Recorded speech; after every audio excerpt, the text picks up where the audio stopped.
Hello everyone, मैं शुकृति चतुर्वेदी आपकी biology teacher विश्व गुरु क्लासेस में आपका बहुत बहुत स्वागत करती हूँ। जैसा कि मैं रोज़ बोलती हूँ, आपका चैप्टर चल रहा है जीवों में विविधता, और मैंने अब फिर से मैं आपको बैक में ले चलती हूँ क्योंकि कल आपका किंगडम प्लांटी यानी कि पादप जगत कंप्लीट हो चुका है। तो फिर से आपको क्या है, याद दिलाना पड़ेगा कि अब हम क्या पढ़ने वाले हैं। तो देखिए, आते हैं फाइव किंगडम क्लासिफिकेशन पे। किस पे वापस आते हैं? 5 जगत वर्गीकरण पे। किस पे वापस आते हैं? 5 जगत वर्गीकरण पे, जो किसने दिया था? WH व्हीटेकर ने दिया था। और क्यों दिया था? क्योंकि इतने सारे जीव जंतु हैं यानी कि सजीव हैं, जिनको पढ़ने के लिए, जिनके अध्ययन के लिए हमें क्या होता है, सुविधा मिल जाती है इनको बांटने से 5 किंगडम में। तो आपके 4 किंगडम हो चुके थे, मोनेरा, प्रोटिस्टा, फंगी और कौन सा, प्लांटी। 4 हो गए थे। कौन कौन सा हो गया? नंबर 1 पे मोनेरा, नंबर 2 पे था प्रोटिस्टा, और नंबर 3 पे था आपका फंगी तक हो गया था। और कल आपका प्लांटी, कौन सा, प्लांटी भी कंप्लीट हो गया। अब आपका आज कौन सा है? 5वां और लास्ट किंगडम है एनीमेलिया यानी कि जंतु जगत। आपको उम्मीद करते हैं कि सारी चीज़ें फिर से दिमाग में एकदम आ गई होंगी कि अपने कितने किंगडम थे? 5 किंगडम थे, 4 कंप्लीट हो चुके हैं। आपका 5वां है एनीमेलिया, जंतु जगत। अब देखिए, आपको मैंने पढ़ाया था जंतु कोशिका और पादप कोशिका में अंतर। तो क्या था कि पादप कोशिका में क्या होती है? सेल बॉल होती है, कोशिका भित्ति होती है, सेल्यूलोज की बनी होती है। भाई, अपनी फंडामेंटल यूनिट ऑफ लाइफ क्या है? सेल, सजीवों की, ये तो विशेष गुण है। तो प्लांट में किसकी होती है? सेल्यूलोज की। जबकि जंतुओं में या एनिमल्स में सेल वॉल अनुपस्थित होती है। कैसी होती है? एब्सेंट। सेल वॉल यानी कि कोशिका भित्ति अनुपस्थित होती है। ये मैं क्यों बता रही हूँ? क्योंकि प्लांट और एनिमल में क्या अंतर हो रहे हैं, जिसकी वजह से इनको अलग अलग किंगडम में रखा गया है। आपके एनिमेलिया में भी बहुत सारे जीव हैं, जिनको पढ़ने के लिए क्या किया है? बहुत सारे कई उपसमूहों में बांटा गया है। किसी बुक में 9 हैं, किसी में 10 हैं। ठीक है। अब आते हैं प्लांटी पे। सेल वॉल प्रेजेंट होती है, और ये कैसे होते हैं? अचल होते हैं, चल नहीं सकते, स्थानबद्ध होते हैं। कैसे बताए थे मैंने आपको? स्थानबद्ध। और ये कैसे होते हैं? चलनशील। इनमें क्या होता है? लोकोमोशन होता है। लेकिन क्या होता है, प्रिमिटिव जो एनिमल्स होते हैं उनमें क्या होता है? बहुत लोकोमोशन की कम क्षमता होती है। तो धीरे धीरे इनका क्या होता है? इवोल्यूशन होता है। लेकिन ये कैसे होते हैं? चलनशील होते हैं। और अब देखिए, आ गए। अब प्लांट भी कैसे थे आपके? Multi cellular. कैसे थे? मल्टी सेल्यूलर यानी कि बहुकोशिकी। एनिमल्स भी कैसे होंगे? Multi cellular. ठीक है। और प्लांट कैसे थे? यूकैरियोटिक। और एनिमल्स भी आपके कैसे होंगे? यूकैरियोटिक। देखिए, ये भी यूकैरियोटिक हैं, ये भी हैं, ये भी मल्टी सेल्यूलर, ये भी मल्टी सेल्यूलर। बस अंतर कहाँ आता है? इनमें कोशिका भित्ति अनुपस्थित होती है और इनमें उपस्थित होती है। तो क्या बोलेंगे? किंगडम एनीमेलिया को क्या बोलेंगे? इस किंगडम में ऐसे जीवों को रखा गया है जिन पर कोशिका भित्ति का अभाव होता है। अब एक हो गया। और दूसरा पॉइंट क्या होगा, इनमें स्वयं भोजन बनाने की क्षमता नहीं होती है या ये स्वयं भोजन बनाने में सक्षम नहीं होते हैं, इसलिए ये कैसे होते हैं, विषमपोषी हेटेरोट्रॉफ्स होते हैं, जो अपना भोजन किसी दूसरे से लेते हैं, अपने भोजन के लिए किसी दूसरे पर या दूसरे जीव पर निर्भर होते हैं। ठीक है, लेकिन इनके साथ क्या था, ये ऑटोट्रॉफ्स थे। कैसे थे, ऑटोट्रॉफ्स। ये स्वपोषी थे क्योंकि इनमें क्या पाया जा रहा था, क्लोरोफिल, जो सूर्य के प्रकाश की उपस्थिति में भोजन का निर्माण कर रहे थे। तो आपको एक बात समझ में आ गई होगी कि इनमें किसको रखा गया है, जिनमें सेल वॉल नहीं होती है और जो अपना भोजन स्वयं नहीं बना सकते हैं, उनको जंतु जगत में रखा गया है।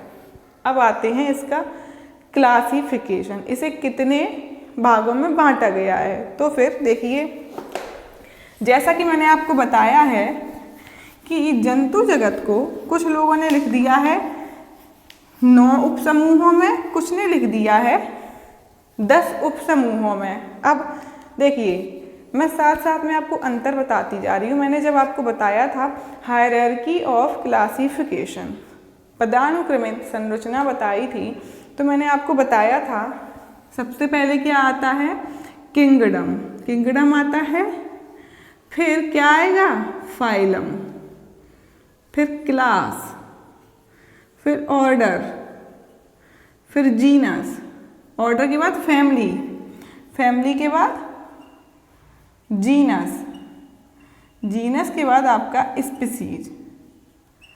ये हो गया किसके लिए, ये हो गया एनिमल के लिए, ये जो आपका एनिमल के लिए हो गया। और प्लांट के लिए मैंने क्या बोला था, प्लांट में मैं आपको डिवीज़न पढ़ा चुकी हूँ, तो वही चीज़ है। किंगडम आएगा सेम, किंगडम, किंगडम के बाद इसके स्थान पर क्या आएगा, डिवीज़न आएगा, और बाकी का सब कैसा रहेगा, सेम। बस प्लांट के लिए फाइलम के स्थान पर डिवीज़न या एनिमल्स में डिवीज़न के स्थान पर फाइलम हो जाएगा। तो अब इसको कितने फाइलम में बांटा गया है, 9 में, कुछ लोग बताते हैं 10 में। तो मैं आपको बता रही हूँ वो कौन कौन से हैं। देखिए,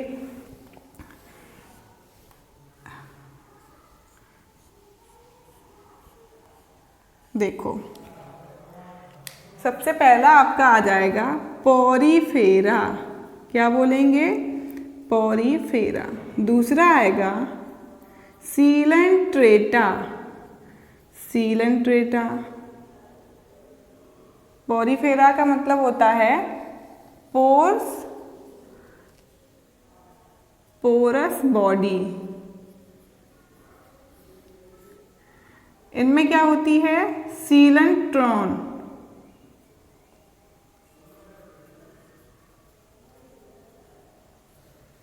देखो, आपका पहला है पोरीफेरा, सीलेंट्रेटा, फिर आएगा एनिलिडा, नहीं, फिर आपका आएगा प्लेटीहेल्मिन्थीस। क्या आएगा, प्लेटीहेल्मिन्थीस। मैं आपको क्रम से ही बताए दे रही हूँ। प्लेटीहेल्मिन्थीस, एस्केहेल्मिन्थीस,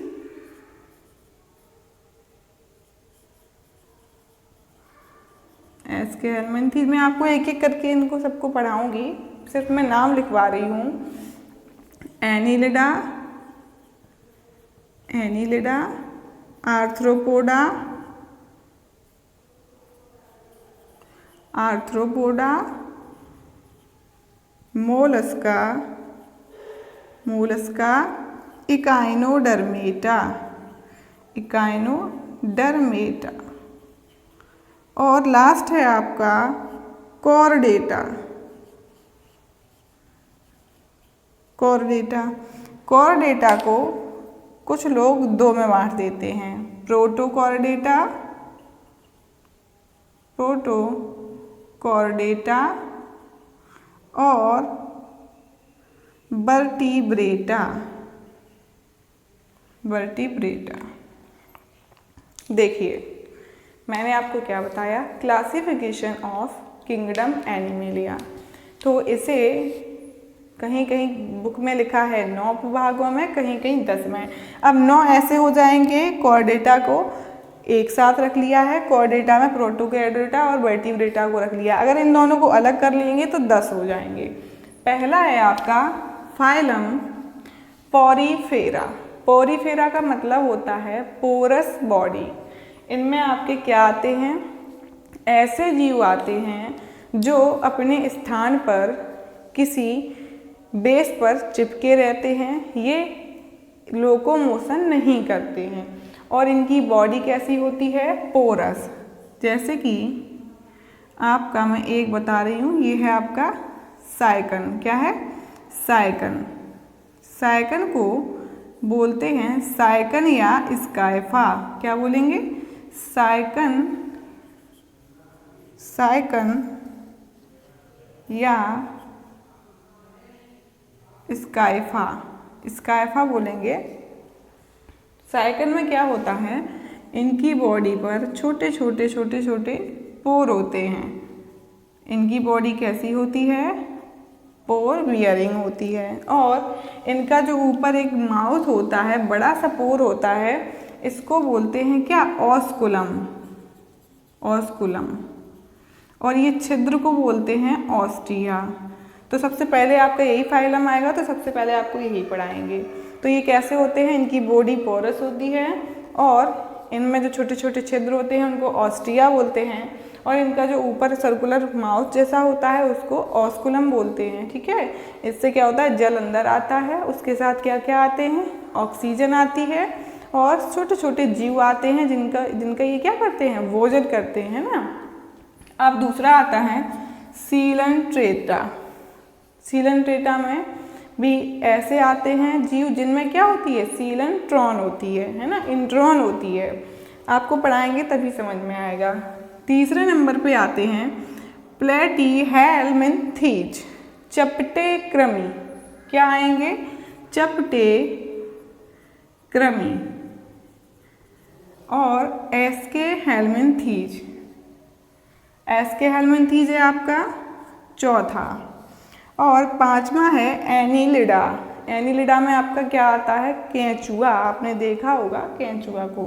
तो एनीलिडा में क्या होती है, केंचुए में रिंग होती हैं। इसकी पूरे बॉडी में क्या बनी होती हैं, रिंग, रिंग लाइक स्ट्रक्चर होते हैं। आपने देखा होगा केंचुआ चलता है तो रिंग जैसी बन जाती है उसकी बॉडी में, है ना।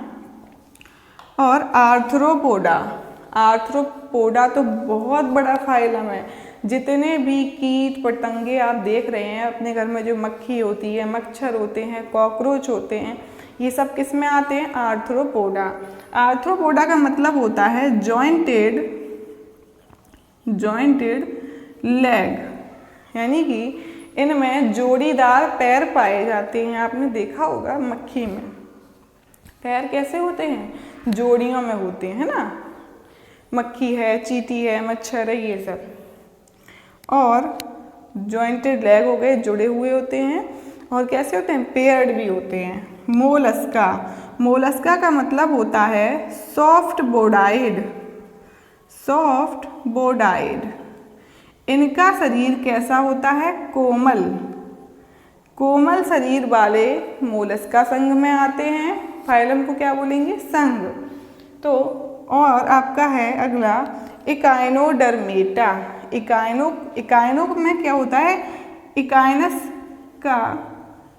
इकाइनस का मतलब होता है नुकीले या कांटेदार। तो इनमें कौन जीव आएंगे, जिनमें क्या होंगे, कांटे होंगे। और ये कहाँ पाए जाएंगे, जल में आपके, है ना। स्टार फिश जो आपकी होती है वो इकाइनोडर्मेटा में ही आती है। सितारा मछली, है ना। आपका आखिरी आता है कॉर्डेटा। कॉर्डेटा में क्या होता है, नोटोगॉर्ड पाई जाती है। और क्या पाया जाता है, जो कैसी होती है, डोर्सल, हॉलो और ट्यूबुलर नर्व कॉर्ड पाई जाती है, नोटोकॉर्ड पाई जाती है ना। अब इनको भी 2 भागों में बांटा है, प्रोटोकॉर्डेट और वर्टिब्रेट।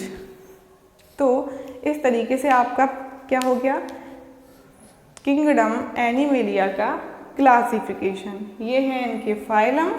अब एक एक करके मैं सारे फाइलम आपको पढ़ाऊंगी। अब आते हैं बेसिस ऑफ क्लासिफिकेशन।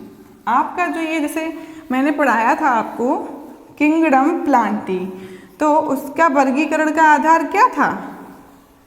उसका वर्गीकरण का आधार था संवहन ऊतकों का पाया जाना या ना पाया जाना, और उनकी बॉडी का जड़ तना पत्ती में विभेदित होना या ना होना। अब इसमें भी 4 चीजें हैं, देखिए। पहली है सिमेट्री। सिमेट्री को बोलते हैं सममिति, सममिति। और दूसरा है आपका, पहला हो गया सममिति, और दूसरे नंबर पे आपका आ जाता है क्या? Germ layers. क्या? Germ layers, germ layers. तीसरे नंबर पे आपकी आती है सीलोम, सीलोम कोशिका, सॉरी सीलोम होता है बॉडी कैविटी, शरीर में जो गुहा होती है उसे बोलते हैं सीलोम। देखो सबसे पहले आते हैं ये सिमेट्री क्या होती है।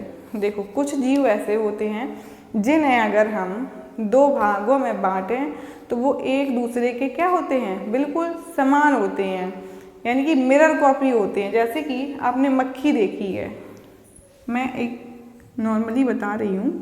जैसे मान लिया चलो ये आपकी कोई जीव है, ये कोई बटरफ्लाई मान लो, तितली है। अब इसको हम क्या करेंगे, अगर बीच से 2 भागों में बांटेंगे तो इसका जो राइट वाला पोर्शन होगा और जो लेफ्ट वाला पोर्शन होगा वो दोनों एक दूसरे के कैसे होंगे? बिल्कुल समान। कैसे समान? एक आँख इसमें है, एक आँख इसमें है, एक विंग्स इसमें है, एक विंग्स इसमें है, और आधा बॉडी इस तरफ चलेगी, आधी बॉडी इस तरफ चलेगी। तो ऐसी सिमेट्री को क्या बोलेंगे? Bilateral symmetry. क्या बोलेंगे? बाइलेटरल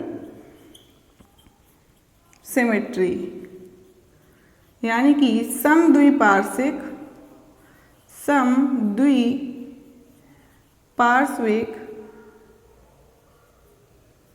सममिति, सममिति। ऐसे जीव जिनकी बॉडी बीच से विभाजित करने पर 2 समान भागों में बट जाती है उसे क्या कहते हैं? समद्विपार्श्विक सममिति। तो उन जीवों को अलग रखा गया है। और कुछ जीव कैसे होते हैं? रेडियल सिमेट्री वाले। कैसे? Radial symmetry. ये होते हैं कैसे? रेडियस। देखो रेडियल किससे बना है? रेडियस। रेडियस आपकी क्या होती है? त्रिज्या। तो त्रिज्या में आपने देखा होगा ऐसी गोला है, वृत्त है आपका, इसमें क्या है? त्रिज्या आपकी क्या होती है? केंद्र से परिधि तक की त्रिज्या होती है। तो इसमें ऐसे जीव आते हैं जिनका शरीर हम किसी भी त्रिज्या से काट दें बराबर और समान भागों में बट जाता है, उनको क्या कहते हैं? रेडियल सिमेट्री वाले जीव। जैसे कि आपकी स्टारफिश होती है, स्टारफिश है। अब स्टारफिश को हम यहाँ से काटेंगे तब भी उसका कुछ नहीं, यहाँ से काटेंगे, यहाँ से काटेंगे, यानी स्टारफिश को हम रेडियली जितने भागों में बांटेंगे वो सारे भाग कैसे होंगे? समान होंगे। तो ऐसे सिमेट्री के आधार पर भी इनका वर्गीकरण हुआ है। अब आते हैं जर्म लेयर, जनन भित्तियाँ। क्या होती हैं जर्म लेयर? देखो आपका जब इम्ब्रियो बनता है तो इम्ब्रियो बनने के समय क्या होता है? ये है आपका जायगोट।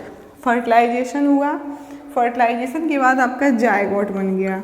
जायगोट में जब क्या होगा? इम्ब्रियो बनेगा और सेल्स आएंगी, इम्ब्रियो बनेगा। भाई इम्ब्रियो में क्या होता है? भ्रूण में क्या होता है? कोशिकाओं की संख्या बढ़ जाती है। अब इस भ्रूण में क्या होता है? जो बाहर वाली कोशिकाएं हैं और जो बीच वाली कोशिकाएं हैं और जो अंदर वाली कोशिकाएं हैं वो क्या बना लेती हैं? एक लेयर बना लेती हैं। तो बाहर की लेयर हो गई क्या? डर्म, बीच की हो गई बीजोडर्म, और ये अंदर वाली हो गई क्या, इंडोडर्म, इंडोडर्म। अब कुछ जीव ऐसे होते हैं जिनमें क्या होता है, तीनों पाई जाती हैं, तो उनको क्या बोलेंगे, ट्रिप्लोब्लास्टिक। कुछ में दो पाई जाती हैं तो क्या बोलेंगे, डिप्लोब्लास्टिक। तो जर्म लेयर के आधार पर भी जीवों का वर्गीकरण किया गया है। अब आते हैं सीलोम, देह गुहा। देह गुहा क्या होती है, बॉडी कैविटी। देखो, इक्टोडर्म और इंडोडर्म क्या है आपकी, इंडोडर्म आपकी यही हो जाएगी, ये इंडोडर्म, और ये जो खाली स्पेस है ये आपकी मीजोडर्म है। इक्टोडर्म और इंडोडर्म के बीच में जो खाली बॉडी कैविटी होती है वो आपकी क्या कहलाती है, ये वाला पोर्शन क्या कहलाएगा, सीलोम। इसमें क्या है, सीलोमिक फ्लूइड भरा रहता है। तो सीलोम किसी में कैसी होती है, पूरे में सीलोम होती है, पूरे में सीलोम है। कुछ में क्या है, पाउच में है, कहीं है फिर कहीं नहीं है, कहीं है कहीं नहीं है, और कुछ में क्या है, होती ही नहीं है। तो सीलोम के आधार पर भी जीवों का वर्गीकरण किया गया है। ए सीलोमेट कौन कौन से होते हैं, ए सीलोमेट जिनमें सीलोम एब्सेंट होती है, ए सीलोमेट, और सीलोमेट जिनमें बॉडी कैविटी पाई जाती है वो सीलोमेट होते हैं। और स्यूडो सीलोमेट, स्यूडो सीलोमेट क्या होते हैं, स्यूडोपोडिया मैंने आपको बताए थे अमीबा में होते हैं, तो वो कैसे होते हैं, कूटपाद, मतलब असत्य पैर। तो इसका भी मतलब हो जाएगा, स्यूडो का मतलब होता है फाल्स, फाल्स का मतलब असत्य, यानी कि ट्रू सीलोम नहीं होती है, कैसी होती है, फाल्स सीलोम होती है। तो कौन कौन से, ए सीलोमेट और सीलोमेट और स्यूडो सीलोमेट हो जाएंगे। एनिमल्स कैसे हो जाएंगे, स्यूडो सीलोमेट, है ना। और देखिए, तो मेन इनके 3 बेस थे, तो मैंने वो आपको बता दिए हैं। पहला क्या था, इनकी सिमेट्री के आधार पर जीवों को बांटा गया था। क्लासिफिकेशन का बेस क्या था, सिमेट्री थी। और क्या थी आपकी, जर्म लेयर थी, इक्टोडर्म, इंडोडर्म और मीजोडर्म। और तीसरा था आपका सीलोम, बॉडी कैविटी के आधार पर जंतुओं का वर्गीकरण। तो मैं आपको सारी चीज़ें बता चुकी हूँ। अब मैं आपको एनिमेलिया के general character, base of classification और इसका क्लासिफिकेशन कितने फाइलम में किया गया है ये लिखवा रही हूँ। तो जैसा कि मैं आपको बता चुकी थी, आपके किंगडम एनिमेलिया के जनरल कैरेक्टर, वही मैंने क्या किया है, नोट कर रखे हैं। मैं आपको एक बार और समझा रही हूँ और इनको आप नोट करिएगा, ठीक है। आपका किंगडम है एनिमेलिया, जंतु जगत। जिन बहुकोशिकी यूकेरियोटिक जीवों में सेल वॉल नहीं पाई जाती है उन्हें किंगडम एनिमेलिया में रखा गया है। ऐसे जीव जिनमें कोशिका भित्ति नहीं पाई जाती है और जो बहुकोशिकी और यूकेरियोटिक होते हैं उन्हें किंगडम एनिमेलिया में रखा गया है। अब आते हैं इनके जनरल कैरेक्टर, सामान्य लक्षण कैसे होते हैं। ये यूकैरियोटिक होते हैं और मल्टी सेल्यूलर होते हैं, बहुकोशिकीय होते हैं, हेट्रोट्रॉफिक होते हैं। आप इनको पॉइंट को अलग अलग करके लाइन में लिख सकते हैं। कैसे लिख सकते हैं, ये जीव यूकैरियोटिक होते हैं और इनका शरीर बहुकोशिकीय होता है और ये अपना भोजन स्वयं नहीं बना पाते हैं, इसलिए ये हेट्रोट्रॉफिक या विषमपोषी होते हैं, है ना, विषमपोषी होते हैं। और मोटाइल, मोटाइल का मतलब क्या होता है, गतिशील। कैसे हो जाएंगे, गतिशील। इनमें क्या होता है, मूवमेंट होता है, लोकोमोशन होता है, ये गति कर सकते हैं, मोटाइल होते हैं। और सेल वॉल एब्सेंट होती है, कोशिका भित्ति नहीं पाई जाती है अब आते हैं क्लासिफिकेशन। किस बेस पर इनका क्लासिफिकेशन किया गया था और इन्हें कितने फाइलम में बांटा गया है।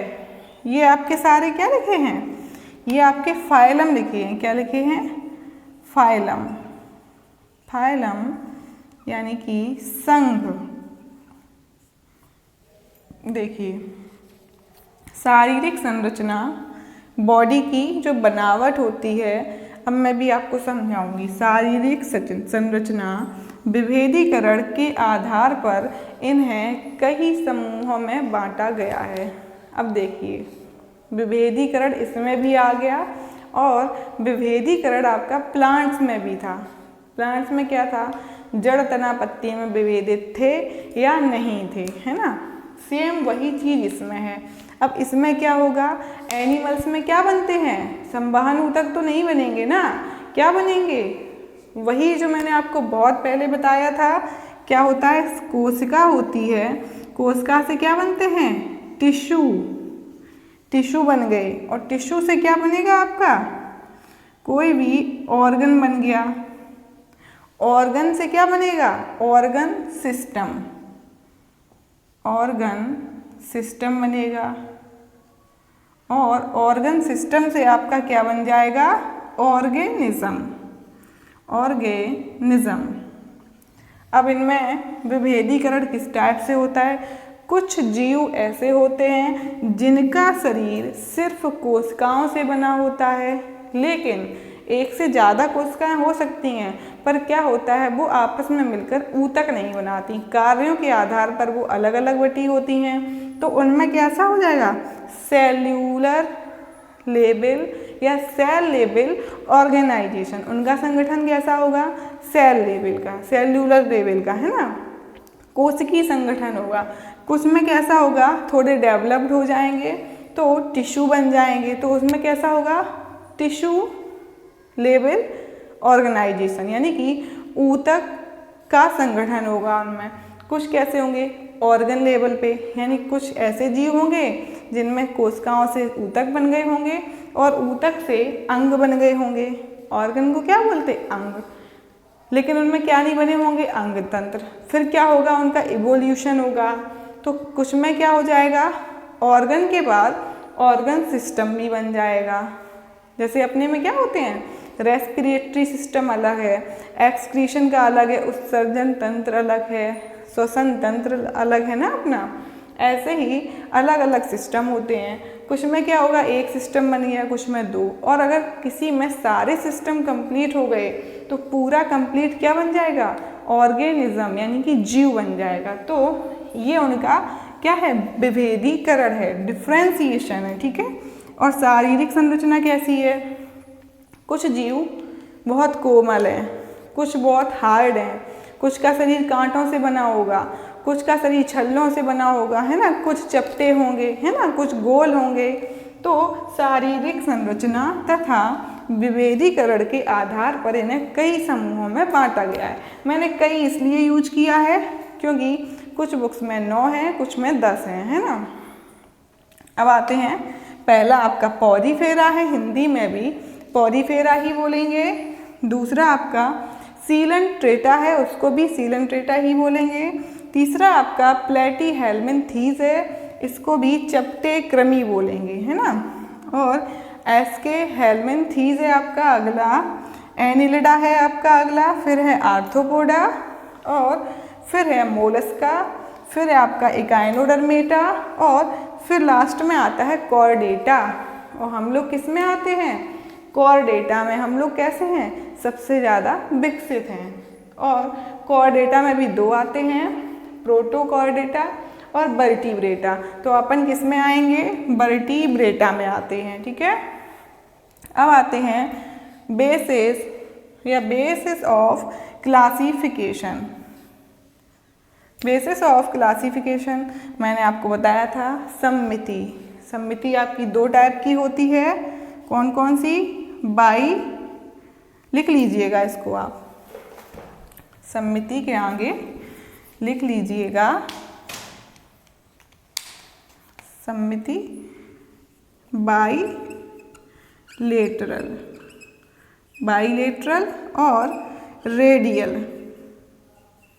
रेडियल इसको बोलेंगे समद्विपार्श्विक। समद्विपार्श्विक, समद्विपार्श्विक।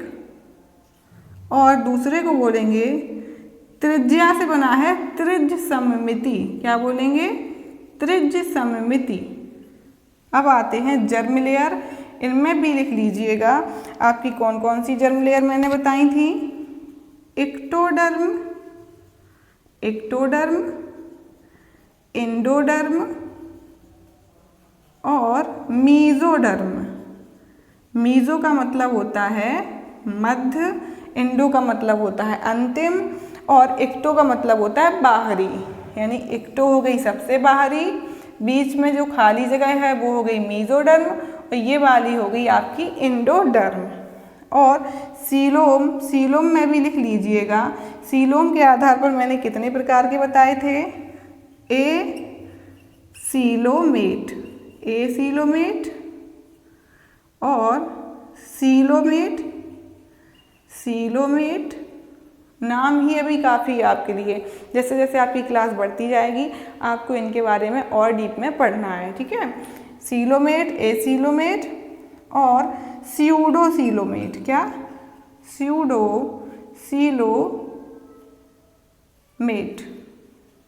आपके सीलोम के आधार पर जंतु 3 टाइप के हो गए, सीलोमेट, एसीलोमेट और स्यूडोसीलोमेट। और जर्म लेयर के आधार पर इनका क्या होगा वर्गीकरण कि एक्टोडर्म, एंडोडर्म, मीजोडर्म, ठीक है।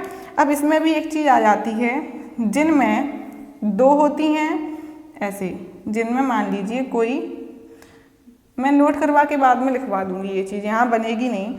और कुछ और देखो, वर्गीकरण का आधार क्या है? नोटोकॉर्ड। नोटोकॉर्ड क्या होती है? एक सीधी रॉड लाइक स्ट्रक्चर होती है। यही अभी आपके लिए काफ़ी है, आप इसको नोट कीजिएगा। फिर मैं आपको बताऊंगी कि एक्टोडर्म से क्या बनता है। आपके जो नेल्स होते हैं, नाखून होते हैं, आपके जो हेयर्स होते हैं, बाल होते हैं, वो किससे बनते हैं? एक्टोडर्म से। आपकी जर्म लेयर कब बन जाती हैं? जब आपका एम्ब्रियो बनता है, भ्रूण बनता है, तो उसी समय ये निश्चित हो जाता है कि एक्टोडर्म से क्या बनेगा, एंडोडर्म से क्या बनेगा और मीजोडर्म से क्या बनेगा। तो मैं आपको नोट करके लिखवा दूंगी कि इन तीनों जर्म लेयर से किससे क्या बनता है। और मैं लिखवा दूंगी आपको कि जर्म लेयर की उपस्थिति के आधार पर जीवों को कितने भागों में बांटा गया है। 2 हैं, डिप्लोब्लास्टिक और टिप्लोप्लास्टिक। देखिए इसको, चलिए आपके अब मैं बता रही हूँ आपको। मैंने बताया था मैं आपको नोट करवाऊंगी, तो आपके ये आज के क्या हो गए? नोट हो गए। क्या हो गए? नोट। क्लासिफिकेशन का आधार जो था वो क्या था आपका? जर्म लेयर, ठीक है। तो जर्म लेयर कितने प्रकार की होती हैं? 3 प्रकार की, एक्टो, एंडो और मीजो, ठीक है। तो उसमें आपका मैं आपको बता रही हूँ कि एक्टोडर्म से क्या बनता है। देखिए जब आपका भ्रूण बनता है, एम्ब्रियो बनता है, तभी निश्चित हो जाता है कि कौन सी जर्म लेयर से कौन सा आपका अंग बनेगा। यानी कि आपके बॉडी में जितने भी अंग बने होते हैं उनका निर्धारण पहले ही हो चुका होता है। तो देखिए एक्टोडर्म क्या क्या बनाएगी? एक्टोडर्म आपकी नेल बनाएगी, नाखून बनाएगी, आपके बाल बनाएगी, हेयर्स बनाएगी और आपकी एपिडर्मिस, बाह, त्वचा बनाएगी, है ना। और it give rise to brain and spinal cord. हमने आपको नर्वस टिश्यू पढ़ाए थे टिश्यू वाले चैप्टर में, उसमें क्या क्या आया था? ब्रेन और स्पाइनल कॉर्ड। तो आपका जो ब्रेन और स्पाइनल कॉर्ड है वो कहाँ से आता है? आपकी एक्टोडर्म से आता है, ठीक है। अब आते हैं एंडोडर्म क्या काम करती है, ये किसको बनाती है। देखो ये आपका स्टमक, आपका जो इसे पेट बोलते हैं आप, वो बनता है। पेट में क्या होता है आपके, आप जानते हैं, है ना। और क्या बनाते हैं? Digestive system. आपका जो डाइजेस्टिव सिस्टम होता है वो भी कौन बनाता है? आपका एंडोडर्म। और रेस्पिरेटरी सिस्टम, श्वसन तंत्र भी कौन बनाता है? एंडोडर्म। और यूरिनरी ब्लैडर, जिसमें आपकी यूरेन एकत्रित होती है वो आपका क्या होता है, यूरिनरी ब्लैडर होता है। उसका निर्माण भी कौन करता है, एंडोडर्म करती है। पाचन तंत्र, श्वसन तंत्र और मूत्राशय और आपका जो पेट है ना, स्टमक, आमाशय जो होता है वो, ठीक है। और मीजोडर्म क्या क्या बनाती है, हड्डियाँ, मसल्स और उपास्थियाँ। मैंने ये भी आपको स्केलेटल टिश्यू में पढ़ाए थे। तो जितने भी आपके स्केलेटल टिश्यू में क्या थे, बोन और कार्टिलेज थी ना, तो मीजोडर्म क्या बनाएगी, हड्डियाँ बनाएगी, अस्थियाँ और उपास्थियाँ बनाएगी और मांसपेशियाँ बनाएगी, ठीक है। अब आते हैं according to germ layer animals are. देखो, जर्म लेयर्स की उपस्थिति के आधार पर एनिमल्स दो टाइप के होते हैं। देखो, किसी किसी में क्या होती हैं, दो जर्म लेयर होती हैं, कितनी, दो जर्म लेयर, और किसी में क्या होती हैं, तीनों होती हैं। तो जिनमें तीनों होंगी उनको बोलेंगे हम क्या, ट्रिप्लोब्लास्टिक एनिमल है ना। और जिनमें दो होंगी उनको बोलेंगे डिप्लोब्लास्टिक एनिमल्स। तो उम्मीद करते हैं कि आपको बेसिस ऑफ क्लासिफिकेशन अच्छे से समझ में आया होगा। समिति दो टाइप की, रेडियल और बाइलेटरल। जर्म लेयर तीन टाइप की होती हैं, एक्टो, एंडो और मीजोडर्म। और किससे क्या बनता है वो भी मैंने आपको बता दिया है। सीलोम बॉडी कैविटी होती है जो एक्टो और एंडोडर्म के बीच में उपस्थित होती है तो सीलोमेट, नहीं है तो एसीलोमेट, और अगर पाउच के रूप में है तो स्यूडोसीलोमेट होती है ना। और नोटोकॉर्ड पाई जाती है, उसके आधार पर जंतुओं का वर्गीकरण किया गया है। तो एक छोटा सा क्विक रिवीजन है। मैंने आज आपको पढ़ाया है आपका किंगडम एनिमेलिया और इसके जनरल कैरेक्टर बताए हैं, क्लासिफिकेशन बताया है, कितने संघों में, फाइलम में इसको बांटा गया है, और बेसिस ऑफ क्लासिफिकेशन बताया है। तो उम्मीद करते हैं आज की क्लास आपको समझ आई होगी।